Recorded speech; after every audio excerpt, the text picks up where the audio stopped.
Assalamualaikum warahmatullahi wabarakatuh. Selamat pagi teman-teman semua.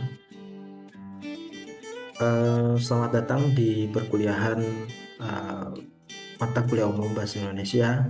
Dan kali ini perkuliahan perdana, pertemuan pertama kita akan membahas satu topik yang sangat penting dan fundamental ya dalam konteks bagaimana kita memahami sejarah, kemudian fungsi dan kedudukan bahasa Indonesia. Baik, saudara-saudara sekalian, sebagai pengantar bahwa saya ya yang akan mengampu mata kuliah bahasa Indonesia ini saat ini ya berstatus sebagai dosen di Fakultas Bahasa dan Seni Universitas Negeri Surabaya, tepatnya di program studi pendidikan Bahasa dan Sastra Indonesia. Latar belakang studi saya di bidang linguistik ya, ilmu tentang kebahasaan, dan beberapa bidang kajian saya adalah linguistik, kemudian neurolinguistik, pragmatik, dan linguistik interdisipliner lainnya.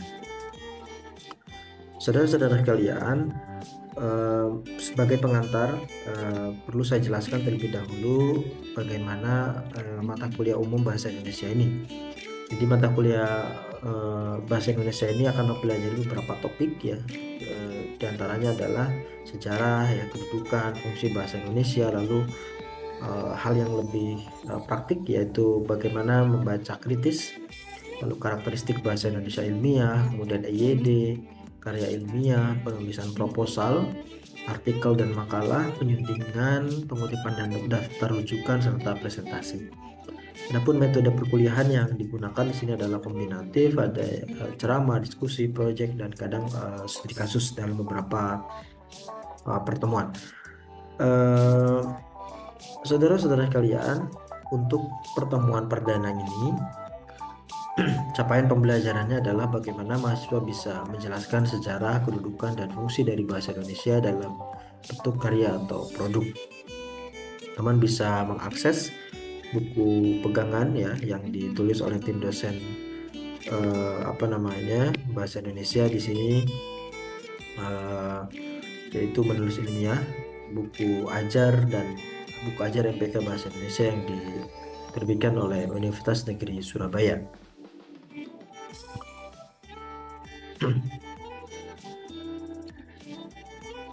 Baik, kita awali dengan sejarah dari perkembangan bahasa Indonesia.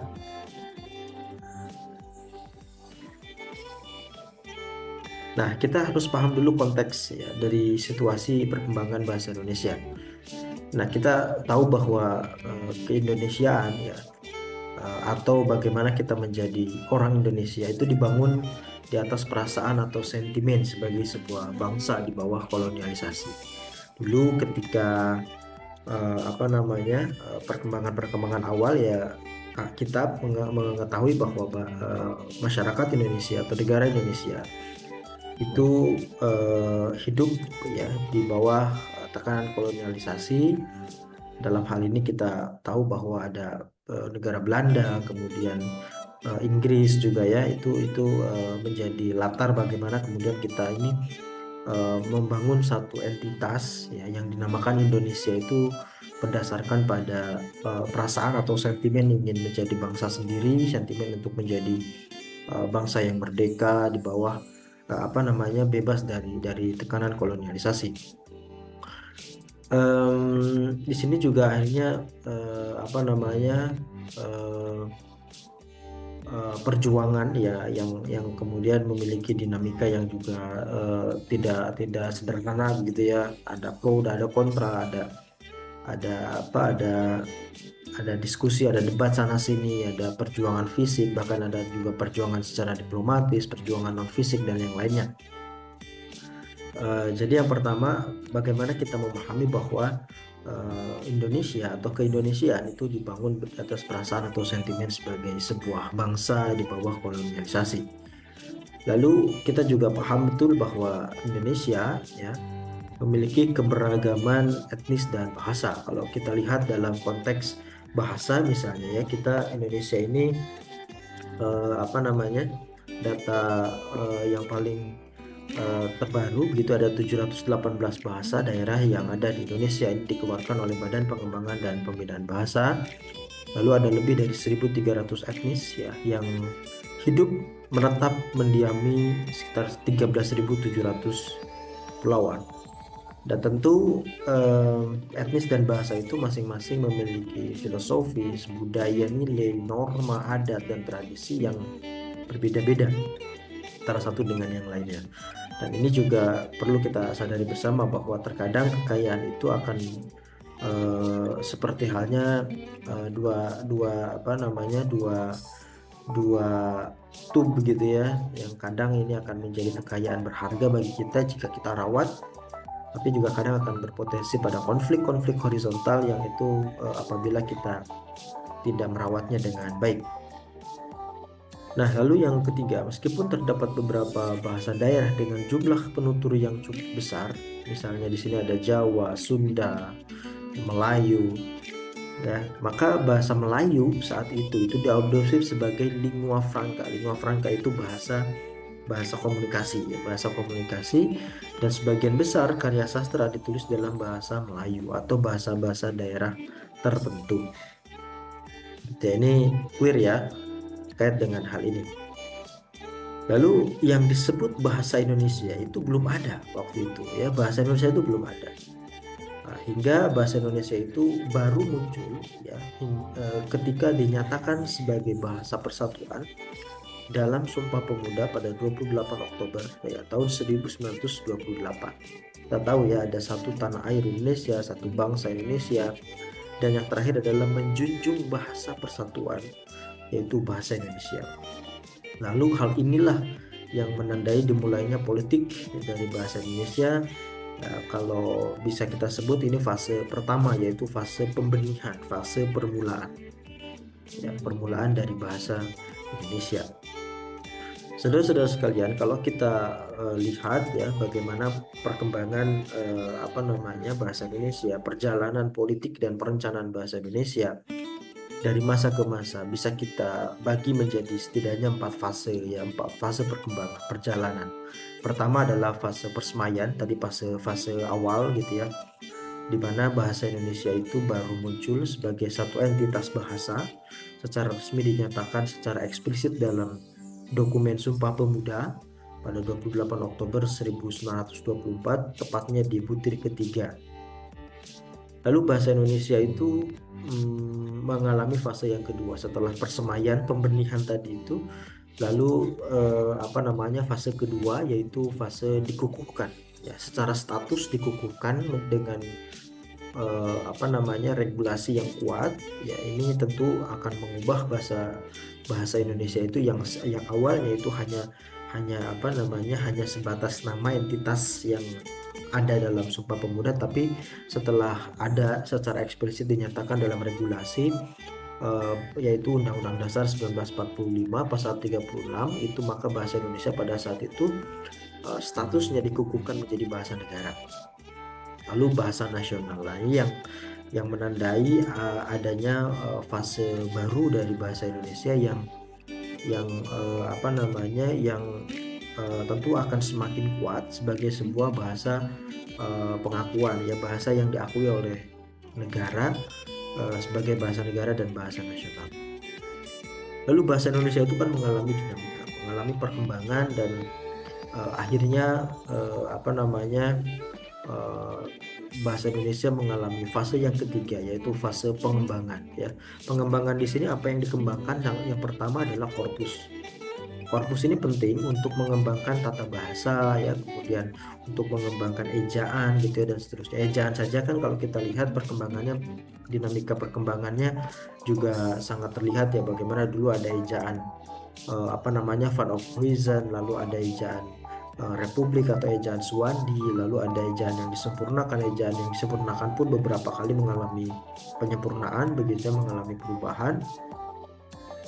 Itulah namanya korpus. Bagaimana korpus, lalu pengembangan pemerolehan ya di dunia pendidikan, bagaimana bahasa Indonesia itu dijadikan sebagai bahasa pengantar gitu ya, dan seterusnya.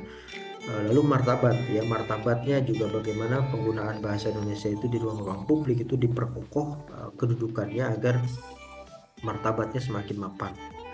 Nah, ini akhirnya di fase yang ketiga, pas fase pengembangan itu bagaimana bahasa Indonesia menjadi bahasa resmi dan bahasa kerja. Ya, working language. Jadi sebagai bahasa yang dijadikan sebagai bahasa komunikasi dalam dunia kerja ya, dunia pendidikan, lalu kemudian di apa namanya dalam domain-domain resmi kenegaraan gitu ya, dan seterusnya, itu sebagai working language, sebagai bahasa kerja. Lalu bahasa Indonesia juga dijadikan sebagai lingua franca, yang itu menjadi bahasa komunikasi ya, bahasa yang bisa menghubungkan etnis tadi ya, etnis satu dengan yang lainnya. Kita tadi berkaca dari bagaimana Indonesia itu memiliki banyak etnis ya. Kebayang ya kalau misalnya satu etnis dengan etnis yang lain tidak menggunakan bahasa lingua francanya yang bisa dipahami oleh bersama gitu ya, mereka akan banyak atau muncul konflik-konflik horizontal.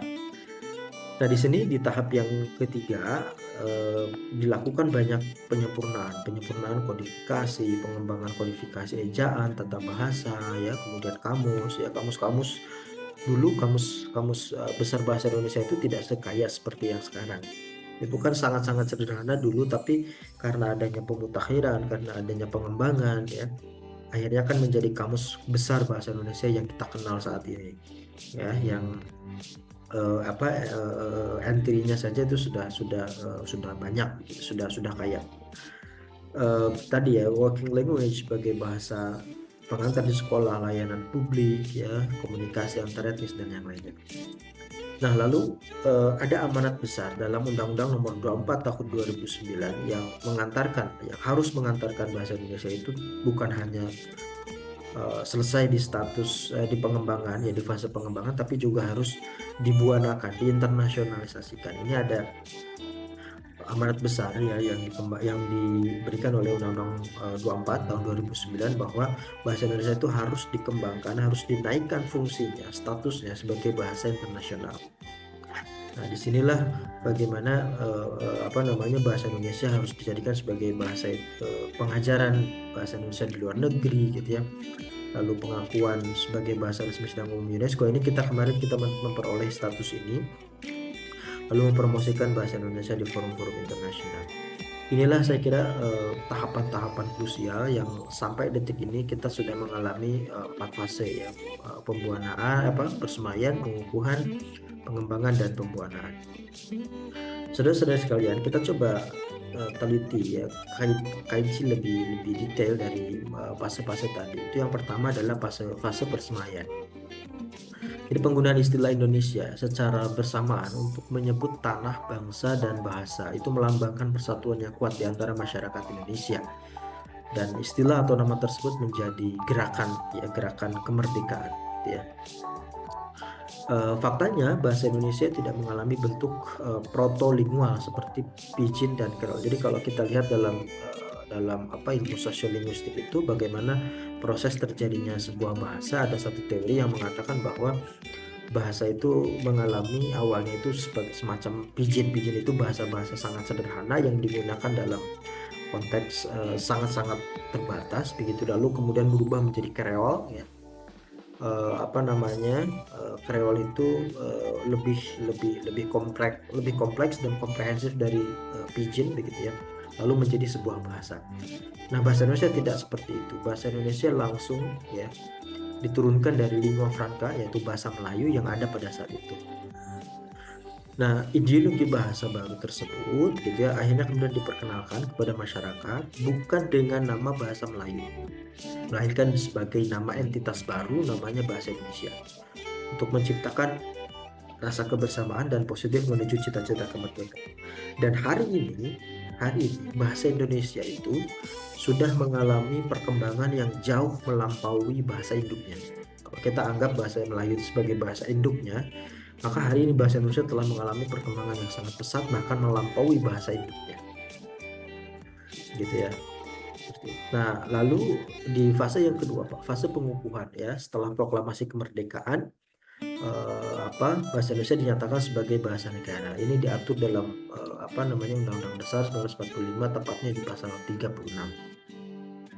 Lalu pencantuman bahasa Indonesia ke dalam Undang-Undang Dasar 1945 itu memperkuat atau mempertegas kedudukan bahasa Indonesia dibandingkan dengan bahasa daerah atau bahasa asing lainnya. Jadi memiliki posisi yang lebih kuat, lebih dominan, dan bahkan lebih dihargai sebagai bahasa negara melalui undang-undang tadi itu dibandingkan dengan bahasa daerah atau bahasa asing. Bukan berarti bahasa daerah harus diasingkan, tidak. Masa harus disisihkan, tidak.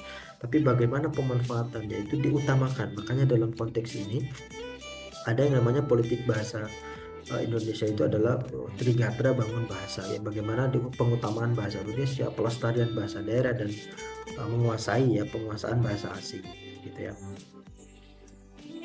Baik, saudara-saudara sekalian, kita lanjutkan di fase yang ketiga, ya, fase pengembangan.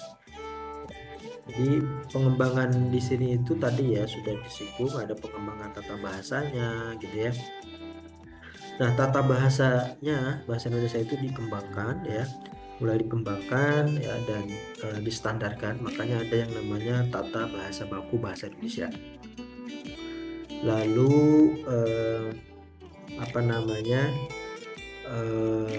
kamus, ya, kamus juga dikembangkan, kamus besar bahasa Indonesia dan karya sastra itu juga terus dikembangkan. Lalu bahasa Indonesia telah diajarkan sebagai mata pelajaran wajib, ya, mulai dari pendidikan dasar hingga perguruan tinggi. Makanya kan teman-teman sekarang belajar bahasa Indonesia, ya, karena ini memang amanat dari regulasi, amanat dari undang-undang. Lalu pelajaran bahasa, buku pelajaran sekolah diterbitkan dan didistribusikan. Lalu bahasa Indonesia mengatasi kendala komunikasi antar etnis, ya, tadi ya, etnis-etnis yang ada di Indonesia itu sangat beragam sehingga membutuhkan bahasa persatuan sebagai bahasa yang sama-sama dipahami. Lalu bahasa Indonesia menjadi identitas baru, ya, sebagai bangsa yang merdeka. Lalu rasa bahasa melalui itu terus berkurang. Makanya tadi saya katakan bahasa Indonesia itu sudah betul-betul menjadi bahasa baru yang kadang itu sudah sangat berbeda dengan bahasa asalnya, yaitu bahasa Melayu itu. Nah, lalu bagaimana dengan fase pembuanaan, fase keempat, fase penginternasionalan, ya. Nah, konsep nasionalisme ini kemudian diperluas ke konteks global, ya. Nah, di sini adanya pandangan ke dalam versus dengan pandangan keluar. Nah, diplomasi bahasa itu semakin intensif, ya, setelah diundangkannya Undang-Undang Nomor 44 tadi 2009 tentang bendera, bahasa, dan lambang negara serta lagu kebangsaan. Pengajaran bahasa Indonesia melalui program BIPA Bahasa Indonesia bagi penutur asing di lembaga mitra di luar negeri terus dikembangkan sehingga sampai detik ini, ya, data yang terbaru dari Badan Pengembangan dan Pembinaan Bahasa BIPA sudah diajarkan di 54 negara di dunia, gitu ya. Ini kan sudah pencapaian yang menurut saya luar biasa, ya.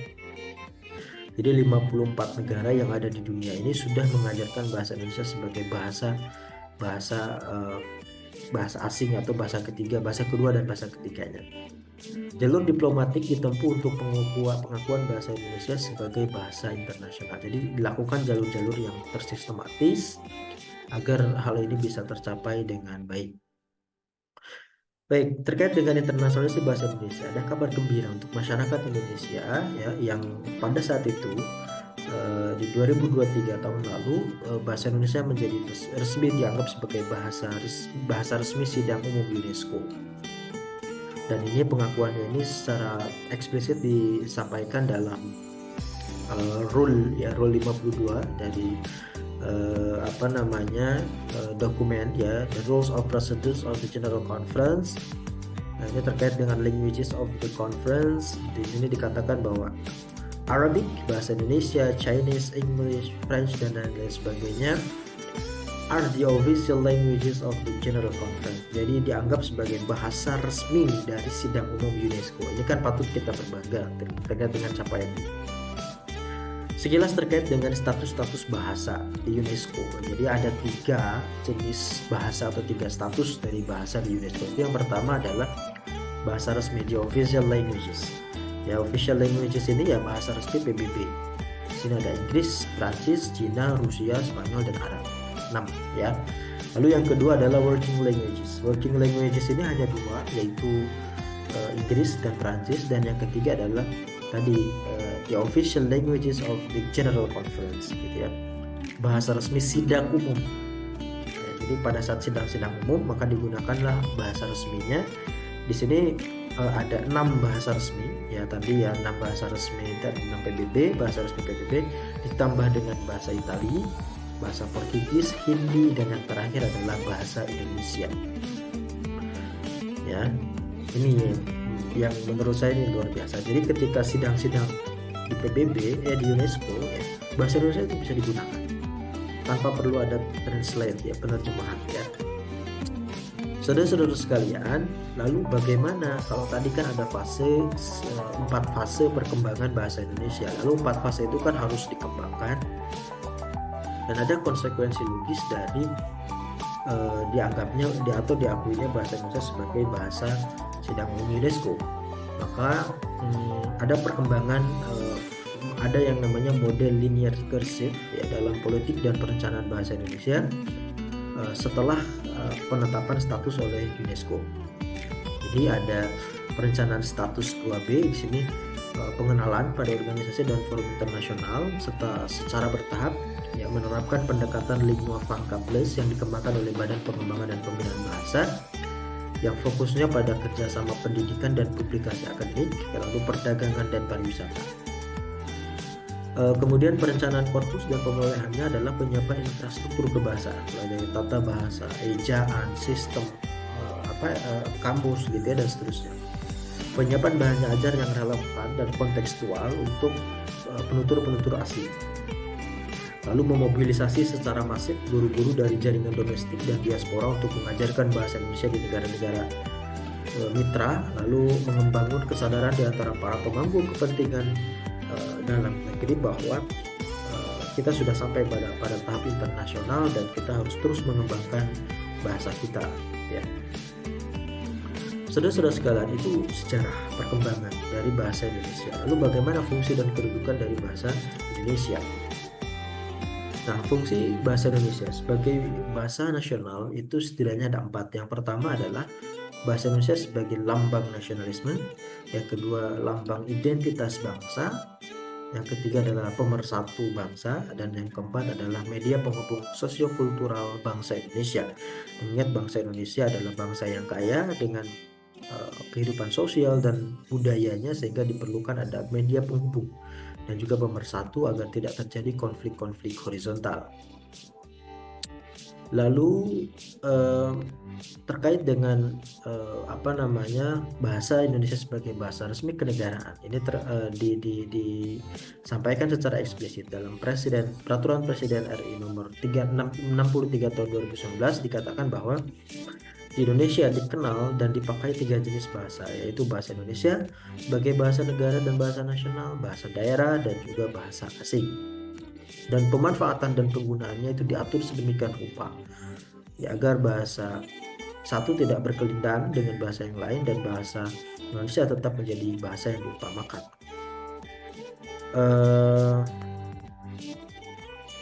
Nah, ini ya sebagai contoh bagaimana penggunaan bahasa Indonesia berdasarkan Perpres nomor 63 tahun 2019 itu, ya, penggunaan bahasa Indonesia di sini adalah bahasa yang digunakan dalam peraturan perundang-undangan, dokumen-dokumen resmi kenegaraan, pidato resmi kenegaraan baik di dalam negeri maupun di luar negeri, lalu kegiatan pendidikan nasional, ya, makanya kan bahasa Indonesia dijadikan sebagai bahasa pengantar dalam dunia pendidikan.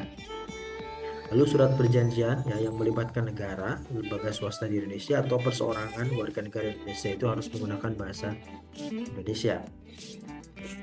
Selanjutnya, pelayanan administrasi publik di instansi pemerintahan, lalu forum-forum nasional dan internasional yang diselenggarakan di Indonesia. Jadi konferensi-konferensi, ya, internasional maupun nasional itu wajib menggunakan bahasa Indonesia ketika diselenggarakan di negara Indonesia. Lalu kegiatan komunikasi di lingkungan kerja, ya, baik pemerintahan maupun swasta di wilayah Indonesia, laporan lembaga pemerintah, lembaga swasta ataupun perseorangan kepada instansi pemerintah, dan penulisan publikasi karya ilmiah di Indonesia ini juga wajib menggunakan bahasa Indonesia. Begitupun dengan wajah ruang publik kita itu juga harus ditata sedemikian rupa agar bahasa Indonesia memiliki martabat dan wibawanya. Sebagai contoh di sini ada penamaan geografi, bangunan atau gedung ya, jalan, apartemen, permukiman, perkantoran, dagang, ya, lembaga usaha, lembaga pendidikan, organisasi atau badan hukum Indonesia itu juga harus menggunakan bahasa Indonesia.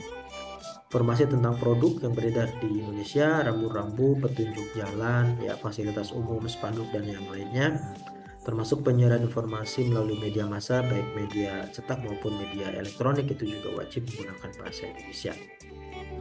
Saudara-saudara sekalian, itu tadi fungsi dan kedudukan dari bahasa Indonesia. Terakhir, sebagai pembahasan kita di mata kuliah bahasa Indonesia pertemuan perdana kita, yaitu bagaimana bahasa Indonesia yang baik dan benar itu. Intinya adalah bahasa Indonesia yang baik dan benar itu adalah bahasa yang pertama dikatakan baik adalah ketika bahasa Indonesia itu dapat menyampaikan pesan atau informasi secara tepat, ya. Ketepatan memilih ragam yang sesuai, relevan dengan audiens, ya, pembaca, pendengar, dan juga berdasarkan dengan situasi. Lalu bernalar, ya, logis. Itu baik. Yang kedua adalah benar, artinya sesuai dengan kaidah, ya, sesuai dengan aturan atau kaidah yang berlaku, ya, sesuai dengan ejaan, sesuai dengan tata bahasa, ya, bentukan kata, susunan kalimat, ya, termasuk kosakatanya. Sehingga dikatakan tadi ya, bahasa Indonesia yang baik dan benar itu pertama harus benar secara kaidah, yang kedua adalah sesuai dengan kontekstual. Baik dengan baik ya, bahasa Indonesia yang baik sesuai dengan konteksnya. Konteks itu ya tadi ya, kapan kita berbicara, siapa yang berbicara, siapa mitra bicaranya, ya, dituturkan dalam